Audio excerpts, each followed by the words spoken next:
Hello students, in class 11th physics we discuss about kinematics. So in kinematics we discuss first path length. हम लोग इससे पहले scalar quantity और vector quantity दोनों के बारे में पढ़ चुके हैं. सो पाथ लेंथ क्या होता है? The path length of an object in motion in a given time is the length of actual path traveled by the object in a given time. The actual path length traveled by an object in given time is called path length, or the total distance traveled by a moving object in a given interval of time is called path length. Means consider an object initially at point A, cover a distance 2 km and reaches at point B. After this, it reaches at C, cover a distance 5 km. So again it reaches at D, cover a distance 7 km. So here total path length covered by moving object on moving from A to D is 2 plus 5 plus 7 is equal to 40 kilometer. So 14 kilometer is the total path length covered by a moving object. Once again we discuss second distance. So distance is also called path length, or path length is called the distance. The total path length covered by a moving object is called the distance. Distance is a scalar quantity. And once again third is displacement, जो कि हम अपने class 9th में इसको study किए. Displacement. So displacement is the distance between initial and final position of a moving object with respect to a specified direction. Displacement क्या होता है? किसी भी ऑब्जेक्ट के मूवमेंट के इनिशियल और फाइनल पोजीशन के बीच का डिस्टेंस होता है और एक फिक्स डायरेक्शन में होता है. तो if here when an object move from A to D with the different path A B B C and C D, so here displacement equal to displacement on moving from A to D is written as vector A D. Displacement is written as vector AD, or it is called the shortest distance between A and D. Consider an object initially at origin O and move straight 5 km at point A. After this, it moves, आपको direction पता होगा, east, west, north, south. After this, it moves at this point towards north at a distance 12 km at point B. So here total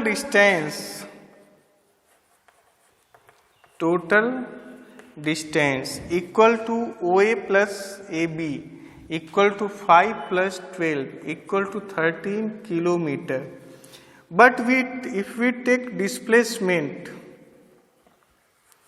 so displacement equal to shortest distance travel between two moving, shortest distance between point initial and final position. So here initial position is O and final position is B. So shortest distance is equal to OB.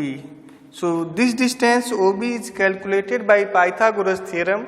So here OB square equal to 12 square plus 5 square. So OB square equal to 144 plus 25. OB square equal to 169. OB equal to 13. So here shortest distance equal to 13 centimeter. So next, displacement. So displacement is written in vector form. Vector OB means distance from shortest distance from A to B. So here if in a straight line का मतलब अगर हम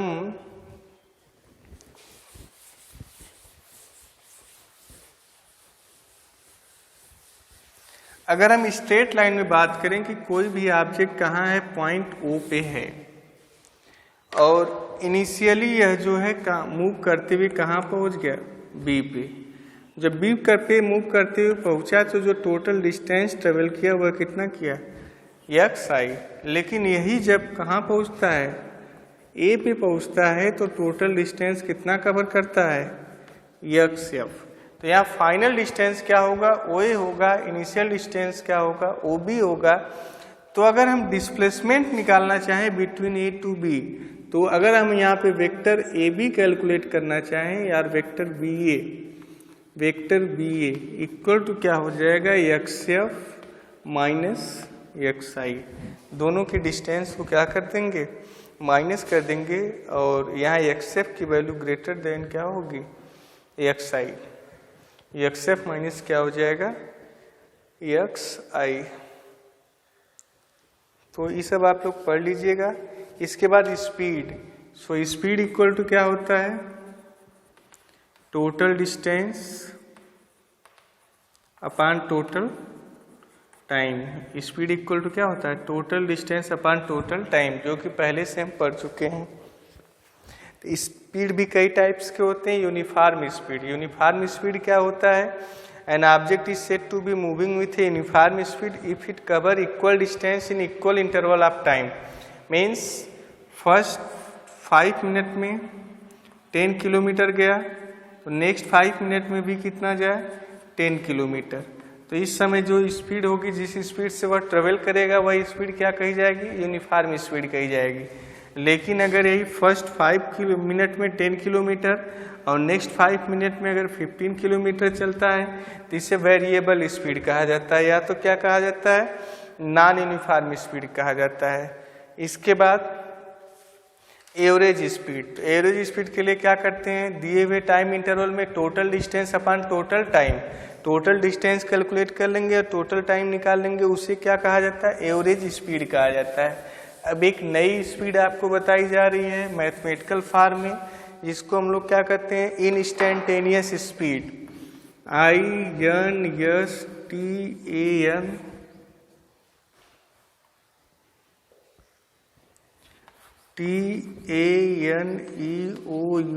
instantaneous speed. यह क्या होता है, instantaneous speed of an object at an instant of time small t is defined as the limiting value of average speed in a small time interval of time del t taken around that instant provided this time interval del t approach to 0। इसका मतलब है instantaneous speed का मतलब होता है तुरंत का speed.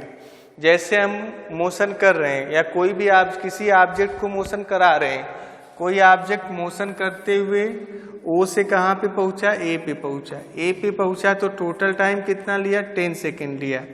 तो ओ से 10 सेकेंड लिया, तो अगर ऑब्जेक्ट किसी समय सपोज दैट 8वें सेकेंड पे मूव कर रहा है, तो उस समय 8वें सेकेंड पे इसकी स्पीड क्या होगी, उसी स्पीड को हम लोग किससे दिखाते हैं, इंस्टेंटेनियस। किसी पर्टिकुलर टाइम पे जो भी स्पीड कैलकुलेट करेंगे उसी को हम लोग क्या कहते हैं, इंस्टेंटेनियस स्पीड कहा जाता है। तो वही कह रहा है कि let an instant of time T, let an instant of time small T, let an instant of time small T an object covers a distance del x, covers a distance del x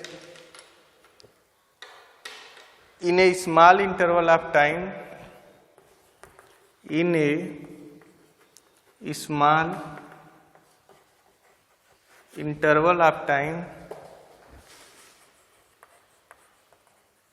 del t, then instantaneous speed is equal to limit del T tends to 0 del X by del T. In short form में इसको dx by dt कहा जाता है। इसका मतलब होगा differentiation of